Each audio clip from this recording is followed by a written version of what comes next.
no! Oh God! In the wake of massive Iranian missile strikes on Israel, a full combat alert rippled through every branch of the United States military. Air Force wings, Marine Corps units, fighter squadrons, everyone received the same signal: immediate combat readiness. There was no delay. The order hit, and everything began moving at once. Marines were rushed out of their barracks and loaded onto buses headed straight for the airfield. When they arrived, a C-17 Globemaster III sat waiting on the tarmac, its rear ramp already lowered. Engines idle, ready. They moved quickly, filing aboard as cargo crews worked alongside them. Forklifts rolled in carrying pallets of equipment, portable generators, ammunition crates, communication systems, medical gear. Flatbed carts followed close behind. Every piece of cargo was secured inside the aircraft, packed tightly alongside the Marines. This particular aircraft wasn't even heading out immediately. It had one more stop scheduled, another base where additional personnel and equipment would be loaded before the final push to the Middle East. A full load, no wasted space. At a nearby installation, several more C-17s were already in the process of being packed.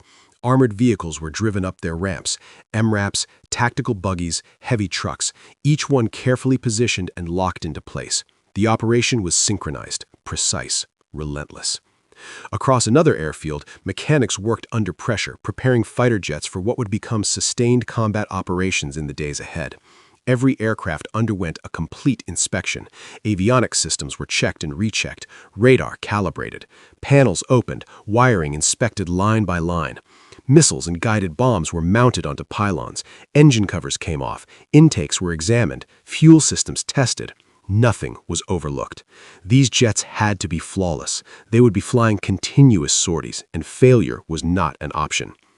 Inside a hangar nearby, soldiers moved with quiet focus. They packed their gear, duffel bags and rucksacks filled with uniforms, boots, hygiene kits, and personal essentials. Everything they would need for a deployment with no defined end. This wasn't a short-term mission. They were heading to the Middle East with no clear timeline, no return date, just orders. By dusk, the next command came through: prepare for boarding. Outside the hangar, soldiers formed into columns and began marching toward their assigned aircraft. Step by step, they approached the waiting C-17s, climbing the ramps and taking their seats inside the cargo holds. Loadmasters moved through the aircraft, conducting final checks, cargo secured, head counts confirmed. Then the ramps lifted, sealed shut. One by one, the aircraft taxied toward the runway.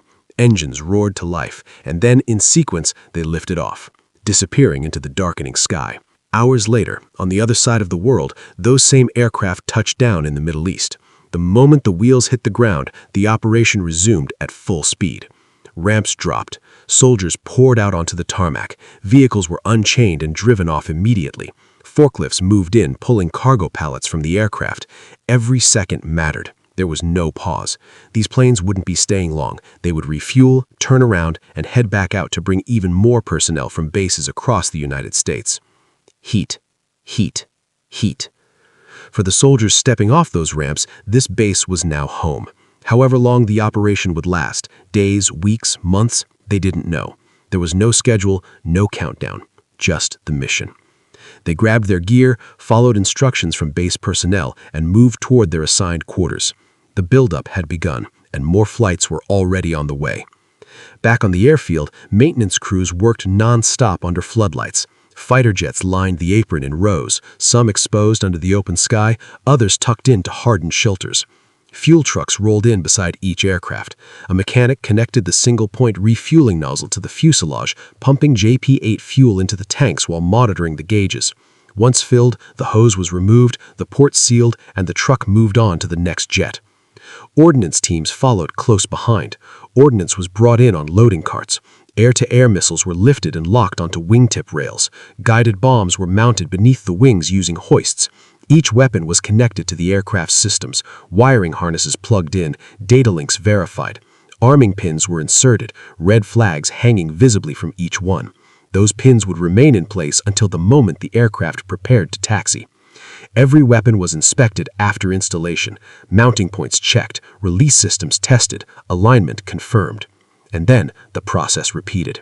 Jet after jet, the same sequence: fuel, weapons, airframe, avionics, flight controls, engines.